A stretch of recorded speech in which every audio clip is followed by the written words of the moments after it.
surf tow line, it's a little different than skiing or wakeboarding line. It's obviously going to be much shorter, typically 20 to 25 foot. We have a 25-foot line here.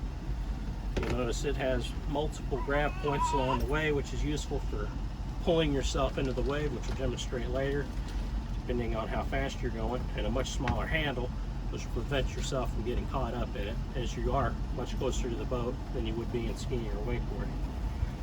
To hook this up, you're going to go into the tower. An important point, you don't want to run this tow rope over top of this canopy, because that's going to pull down on here and potentially cause wear and damage. Luckily, Cobalt has thought of this. You're going to open up this Velcro area here, run your rope up over top of the center light, if I can, without dropping it.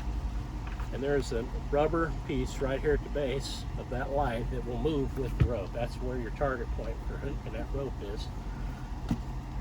And as the rope's going to go back to the water, you can see this is where you want it. This is not going to interfere with your canopy. So we're going to get into talking about certain types of surfboards. There's a bunch of them out there. A lot of them work great. This is a Connelly. It's kind of a hybrid between two basic styles of surfboard you're going to use for this sport: surf style and a skim style board. A skim style board is going to have very short fins, which is going to enable the board to be a lot more slippery. It's similar to the sport that you would use on a skimboard on the beach.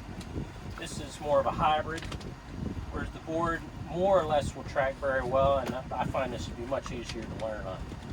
So what's going to happen, these fins are what's going to keep you driving down the wave easy, and we're going to talk about why that matters when you're getting up. Feet position when you're starting is very important.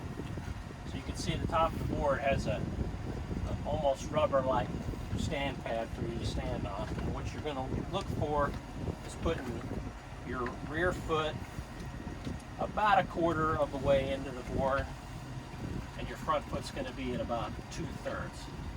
And that's going to give you a good balance point. And then it'll just take some experimenting as you're learning of exactly where you need to balance your weight. If you have too much weight on the back, what's going to happen is you're going to be in a brake state most of the time when you're behind the boat, which is going to make it difficult for you to stay in the wave as you progress. If you have too much weight on the front, you can guess what will happen. The front of the board will go underwater, and that's pretty much the end of that particular ride for you. So the key to this, most people will have a tendency, they'll want to plant their feet in the center from the start, but that will make it very difficult, if not possible, to actually get out of the water.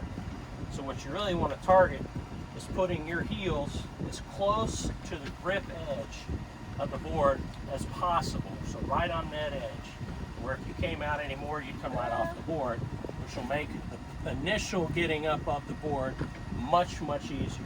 And then once you are up, then you will, almost by pulling your toes in, you can move your feet to the center, and then you're set to go for the circle at that point forward. And one point that you need to figure out, if you have wakeboarding experience or skateboarding, you're going to know which foot that you're more comfortable having forward.